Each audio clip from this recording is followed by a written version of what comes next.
You're about to take a deep dive into one of the biggest true crime cases in the universe, or at least on our part of the planet. From the Hidden Killers podcast and True Crime Today. It was a cool evening in February 2019 when a group of young friends gathered for a night of fun on the waters of South Carolina's Low Country. The air was crisp and the mood was light as they boarded a boat owned by the Murdaugh family, a name well known in the region for their legal prominence.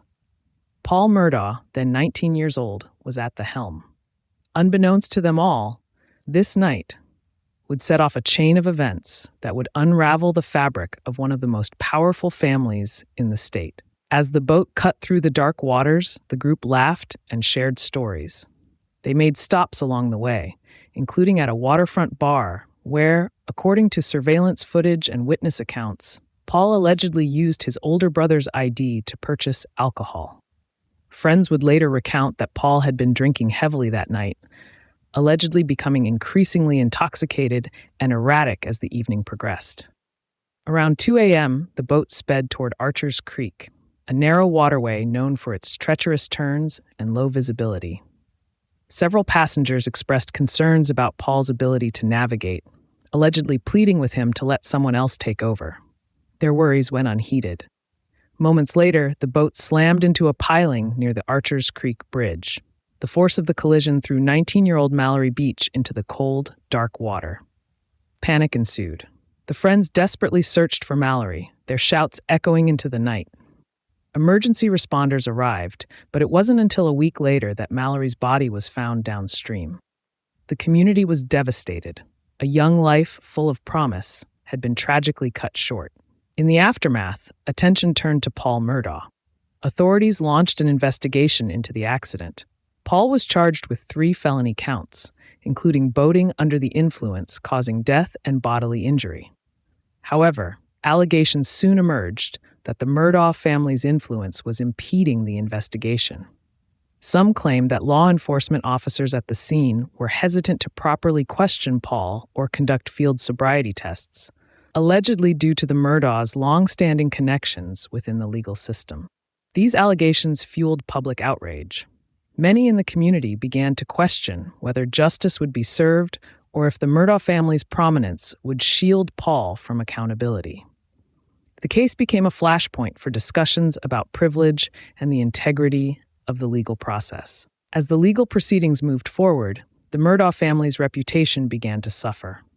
The once respected name became associated with controversy and suspicion. Alex Murdaugh, Paul's father, faced the daunting task of navigating the legal challenges while trying to protect his family's legacy. The weight of the situation grew heavier as civil lawsuits were filed, including a wrongful death suit by Mallory Beach's family against Alex and others. The potential financial liabilities threatened to erode the family's wealth. Behind closed doors, tensions mounted. The Murdaughs were grappling with the scrutiny and the possibility that their influence might not be enough to shield them from the consequences of the boating accident. The strain on Alex was immense. As a prominent attorney and a father, he was caught between his professional obligations and personal turmoil. Then, in June 2021, tragedy struck again. Alex Murdaugh called 911, his voice fraught with distress. He reported that he had found his wife, Maggie, and son, Paul, shot to death on their expansive property. The double homicide sent shockwaves through the community. The very family at the center of so much attention was now the victim of a heinous crime. The murders intensified the media spotlight. Speculation ran rampant. Some wondered if the killings were connected to the boating accident, perhaps an act of revenge. Others theorized about possible enemies the family might have made over the years. Law enforcement initiated a thorough investigation, but information was scarce, and no arrests were made immediately. Amidst the grief, Alex faced an overwhelming confluence of pressures. The legal battles from the boating accident persisted, with the wrongful death lawsuit moving forward. The financial strain was significant, compounded by the loss of his wife and son. Reports began to surface alleging that Alex was involved in financial improprieties at his law firm. Colleagues claimed that he had misappropriated funds, leading to his forced resignation. As these allegations came to light, Alex's world seemed to be crumbling. The power and influence that had once provided a buffer were no longer sufficient. The community's perception of the Murdaughs had shifted dramatically. Trust was eroding, and the family's name was now synonymous with scandal. In September 2021, another shocking event occurred. Alex reported that he had been shot in the head while changing a tire on the side of a rural road. The wound was superficial, a graze that required hospitalization but was not life-threatening. Initial reports suggested an attempted murder, sparking further media frenzy. However, inconsistencies in the story led investigators to question the veracity of his account. Under scrutiny, Alex confessed that the shooting was a staged event. He admitted to orchestrating his own attempted killing, allegedly hiring Curtis Edward Smith, a former client and distant cousin, to shoot him.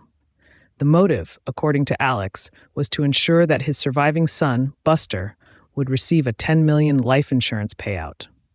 Alex believed that suicide would invalidate the policy, so he aimed to make his death appear as a homicide. The revelation added another layer to the complex narrative. Authorities arrested both Alex and Curtis Smith, charging them with insurance fraud and conspiracy, among other offenses. The staged suicide attempt was a desperate act that highlighted the depths of Alex's turmoil. As the legal proceedings unfolded, more details emerged about the extent of Alex's alleged financial misconduct.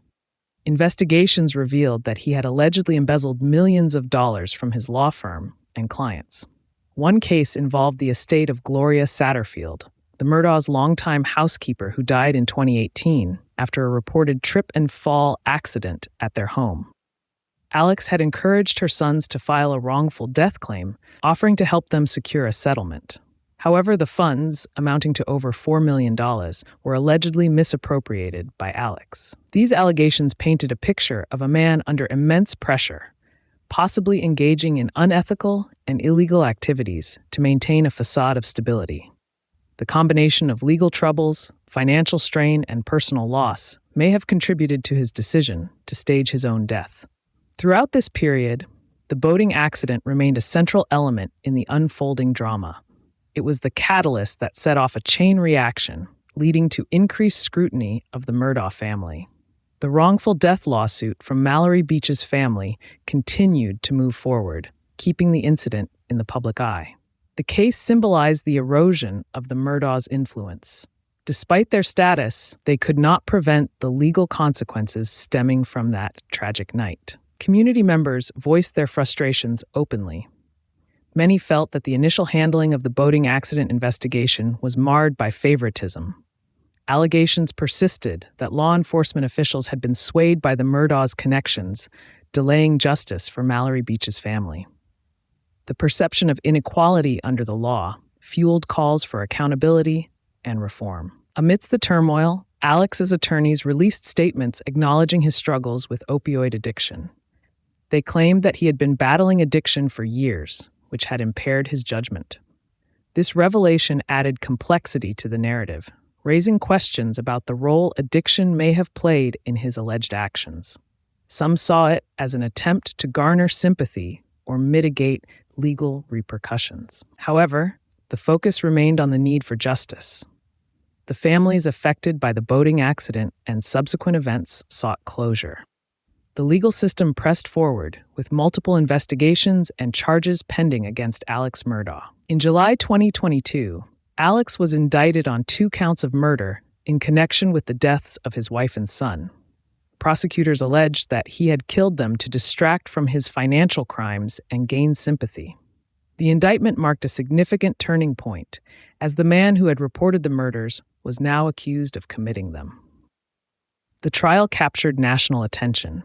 Prosecutors presented evidence of Alex's alleged financial misdeeds, suggesting a motive rooted in desperation to conceal his actions.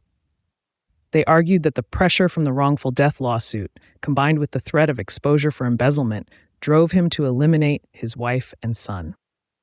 Defense attorneys contended that Alex was a victim of circumstance, a grieving father and husband wrongfully accused. They pointed to a lack of direct physical evidence tying him to the murders. The defense emphasized his struggles with addiction and the impact of his personal losses. After a lengthy trial, Alex Murdaugh was found guilty of the murders of Maggie and Paul. The verdict brought a sense of resolution to some, but for many, it was a somber reminder of the far-reaching consequences of the events that began with the boating accident. Reflecting on the entire saga, it's clear that the boating accident served as a critical catalyst in the unraveling of the Murdaugh family's legacy. The incident exposed vulnerabilities and ignited scrutiny that peeled back layers of influence and privilege. It highlighted how a single tragic event can trigger a cascade of revelations and consequences. The allegations of interference in the initial investigation into the boating accident underscored concerns about the integrity of the legal system. The community's demand for accountability signaled a shift toward challenging long-standing power structures. The perception that the Murdaughs could manipulate outcomes due to their status was a central theme throughout the unfolding events. As we consider the broader implications, the case prompts reflection on the nature of privilege and justice. It raises questions about how wealth and influence can impact legal processes and whether true equality under the law is attainable. The Murdaugh saga serves as a poignant example of how unchecked power can lead to ethical lapses and ultimately downfall. The story also underscores the profound impact of personal struggles on one's actions. Alex's alleged opioid addiction, financial pressures, and personal losses created a maelstrom that may have influenced his decisions. While addiction does not excuse illegal behavior, it highlights the importance of addressing underlying issues that can contribute to such outcomes. In the end, the tale of the Murdaugh family is a complex tapestry woven with threads of tragedy, power, and consequence. The boating accident was not just an isolated incident, but the spark that ignited a series of events revealing deeper systemic issues. It serves as a reminder that actions have far-reaching effects and that accountability is essential, regardless of one's position in society. The community continues to heal, carrying the lessons learned from this tumultuous period. The hope is that the pursuit of justice will lead to reforms that strengthen the integrity of legal institutions. For the families affected, including those of Mallory Beach and the Murdaughs, the journey toward closure is ongoing. As we look back, we're reminded that beneath the surface of prominent names and influential families lie the same vulnerabilities and capacities for error that exist in all of us. The Murdaugh case invites us to reflect on the values we uphold and the importance of ensuring that justice is blind to status and privilege. In a world where the darkest secrets lie just beneath the surface. They said it was an accident, but the evidence says otherwise. Where hidden killers roam, unnoticed, in the shadows. I think you would definitely be looking at a blend of toxic, very bad narcissistic personality traits, and they will be vengeful and possibly resort to violence. Join Tony Bruschi as he uncovers the truth behind the most chilling cases. They said it was an accident, but the evidence clearly says otherwise. Each episode, we dig deep into the minds of those who commit the unthinkable. To your point on narcissism, he thinks in his own mind how witty he is. Yeah. But he lost that jury. I was done with him in 2 minutes. From unsolved mysteries to infamous crimes. Geez, you've just talked about how you've taught yourself how to do everything under the sun. I bet you did a YouTube video, how to best kill somebody with a knife. Hidden Killers with Tony Bruschi takes you where few dare to go. How does someone with such a dark secret go unnoticed for so long? With multiple new episodes every single day. We're not just telling stories, we're seeking justice. Listen now on Apple Podcasts or wherever you get your podcasts. Just search for Hidden Killers with Tony Bruschi.